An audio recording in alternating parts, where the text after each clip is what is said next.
What's up, everybody? I am Destroyer, your coach of the Washington Wake Pokemon Draft League team, and we are doing a draft analysis video tonight. We just joined the Inter-Continental Draft League. New season starting up. Just finished our draft, and so wanted to introduce that to you guys. Format is basically kind of a regular draft format with a couple of higher tier options available. It's a handful of mons that aren't usually available in a regular draft format, and there's a high tier Tera, so there's some cool Tera options. Let's get into what we were going to draft as our first high tier Tera option here. It is Urshifu Rapid Strike. I had never seen Urshifu available as a Tera captain before, so when I drafted this, I was really excited, really wanted just to have the opportunity to be able to use this thing as a high tier Tera captain. I actually eventually decided not to make this my captain despite drafting it in the first round for that. The reason for that is because the league has a Tera tax system. So this thing is 17 points if it's just regular, or it's 26 points if I wanted to make it into a Tera captain. And so there's different mons with different taxes. I eventually just decided, for the good of my team, I needed to save those extra 9 points if I could to get some other holes filled on my team. But still excited to use Urshifu and try him out even in his regular form. Next up in our second round, we picked Shaman Sky. This is one that is not usually allowed in most draft formats. I think really it was this one as well as Zamazenta Crowned that were normally Ubered out, but were allowed to be drafted in this one. Shaman is super fast, great speed tier. It's got Serene Grace with Stab, Air Slash, which makes it a really annoying Pokemon because it has a 60% flinch chance with that. Also has Seed Flare, which has, I think, a 60 or 80% chance with Serene Grace to lower the opponent's special defense, so it can be a great wall breaker as well. I drafted the early part of the round, and I came back. Almost everybody had already taken their second round pick, and Shaman was still available, so I decided, why not give this one a try? We don't have the option to very often. Next up in the third round, we wanted to keep some. We wanted an offensive rapid spinner, and so we got Excadrill. Ended up making Excadrill a Tera captain because it had a pretty low Tera, it had a 1-point Tera tax as opposed to a 9-point one for Urshifu. So we get to pick 3 different types in this format. I'm going with Ghost, Flying, and Grass. Grass to help with its ground weakness, but also to add an offensive option to help it deal with bulky waters. Ghost and Flying both give it the ability to be immune to its normal fighting and ground weaknesses. And Ghost also has the added option of being able to spin block with this thing. We can sweep with it, we can rapid spin, we can also set up our own stealth rocks. Next up, we have gotten Screamtail. Really excited to have Screamtail. I've been meaning to get this one in the last few drafts. In MDL, the last draft I did before this one, it went in the second round, which I thought was pretty wildly high.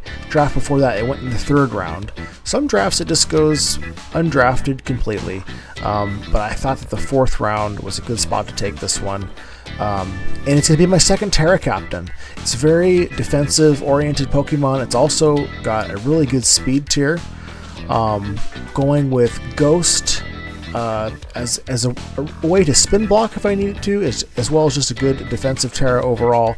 Poison covers some of its weaknesses well, and Water is just a generally good defensive Tera. So excited to use this. It's going to be my main kind of defensive piece in the draft. I went with a pretty offensive draft, which you guys will continue to see, and especially with this next one, it is Chi-Yu, the premier special wall breaker in the game. This thing just blows holes in walls. Its ability lowers opponent's special defense by 1 stage. It's got a dark and fire stab typings, which hit a large number of things neutrally or super effectively. A lot of cool options on this thing. It's got kind of mid-speed. It's a 100 base speed Pokemon. You can strap a scarf onto this thing. You can also say screw speed and give it choice specs, which is a common set, which can really do some damage. It also has some setup moves as well. It gets flame charge. If you're able to get flame charge off, you can get this thing going without needing to have a choice scarf. And it also gets nasty plot, which can make this thing just absolutely terrifying. Next up, we are furthering along our voyage with speed control, and we are going with Vikavolt. Really wanted to get a web setter because of Urshifu, because of Chi-Yu, who, by the way, defensively work pretty good together. They're both really strong wall breakers with kind of mid speed. So if we can get some web support, it'll go a really long way for both of those guys. Excadrill can benefit from webs as well. Shaman needs it less, but that's okay. We don't want to have our game plan dependent on webs every single week. And Vikavolt is also not dependent on webs. It's got a couple of other tricks as well. It's got 145 base special attack. It can spread status with Thunder Wave. It can set up with agility or throat spray for bug buzz. Just a good strong web setter. And I didn't want to have a cheap web setter because I plan to use it somewhat regularly. Next up, we have a dual typing of poison and normal. We have Grafaiai. Grafaiai, when I got this, I really needed to have a poison type. Was also starting to kind of look at my budget. This was a good pick. It's also a good speed tier. It's got 110 base speed. It's obviously well known as a prankster Pokemon. It also can do Unburden. It also can do Poison Touch. It can also set up with Swords Dance, so it can be an offensive threat as well if you're not paying attention, but it just has great utility, meets a couple of typing needs. My main defensive piece, Screamtail, is weak to Ghost. This thing is immune to Ghost, so they can have a pretty good pairing together. Never really used Grafaiai in draft personally, but it has a lot of good tricks that I'm excited to try out this season. Speaking of tricks, our next pick is Sableye. Going with Sableye as a spin blocker. We do have webs, we've got rocks on a couple of mons. This will allow us to stop people from rapid spinning those things away. It can pressure spinners with status moves as well as foul play. It can set dual screens.